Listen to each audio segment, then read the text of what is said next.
Hi hello friends, welcome back to media talks. நான் உங்கள் மௌனிகா.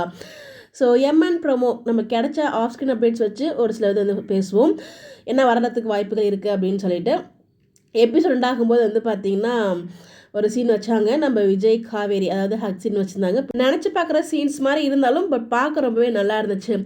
அதோட கண்டினியூஷன் வருமா அப்படின்னு கேட்டாலும் ஒரு கேள்விக்குறியாக தான் இருக்குது. பிகாஸ் அது வரத்துக்கு வாய்ப்பு இல்லைன்னு தான் நினைக்கிறேன். பிகாஸ் அப்படியே டக்குன்னு அப்படியே கட் பண்ணிடுவாங்க. தெரியல, இது என்னோட கெஸ் தான் ஃபுல் அண்ட் ஃபுல். அடுத்தது வந்து பார்த்திங்கன்னா கை வச்சிருந்து இது மாதிரி அப்படி ஒன்று கொடுத்துருந்தாங்க. இது வந்து ஏதோ 2 பேரும் சேர்ந்து இணைஞ்சு ஏதோ பண்ணுறாங்க. பட் என்ன எதுக்காக கை கோத்துருக்காங்கன்னு நமக்கு தெரியல.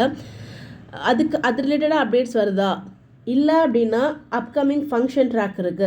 ஸோ பாப்பா வந்து பார்த்திங்கன்னா நம்ம போய் ஏஜென்ட் பண்ணுறாங்க. நம்ம விஜயோட காருமே வந்து பார்த்திங்கன்னா லொக்கேஷன் வந்து இருக்குது. ஸோ அந்த ஃபங்க்ஷன் ட்ராக்குக்கான மோடு காமிக்கிறாங்களா, இல்லை அவங்க வந்து நம்ம விஜய் வந்து இது பண்ணி கொடுத்துருக்காங்க இல்லையா ப்ராஜெக்ட், அது ரிலேட்டடாக இது வருதா, ப்ராஜெக்ட் ஒரு வேலை வந்து அவர் காவிரிகிட்ட கொடுக்குறாரா, இல்லை நர்மதா பட்ட கொடுக்குறாரா, இல்லைனா டேரெக்டாக போய் ஸ்கூலில் கொடுக்குறாரா அப்படின்னு கேள்விக்குறியாக இருக்குது. ஏன்னா வீட்டிலேருந்து வச்சு கொடுக்க முடியாது, கண்டிப்பாக பிரச்சனை வரும். இவங்களும் வாங்க மாட்டாங்க, அவங்களும் வாங்க விட மாட்டாங்க.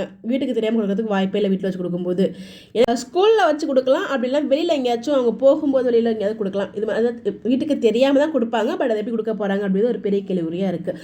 ஸோ இப்படி தான் வந்து அப்கமிங் வரும்னு நினைக்கிறேன். பட் இதில் எந்த ப்ரோமோ வரும்னு நமக்கு தெரியலங்க. ஸோ எது வேணாலும் வரலாம். வேணால் நம்ம எதிர்பார்க்கறது எப்பயுமே நடக்காது. நம்ம நினைப்போம், அது ஒன்று நடக்கும். அதே மாதிரி தான் இன்றைக்கும் நடக்க போகுதுன்னு நினைக்கிறேன். ஸோ பாப்பா ப்ரோமோ வந்ததுக்கப்புறம் என்ன வந்துருக்கு அப்படின்னு சொல்லிட்டு உங்களுடைய கருத்துக்கள் நீங்கள் என்ன சொல்லி எதிர்பார்க்குறீங்களோ மறக்காமல் கமெண்ட்டில் சொல்லுங்கள். Bye bye.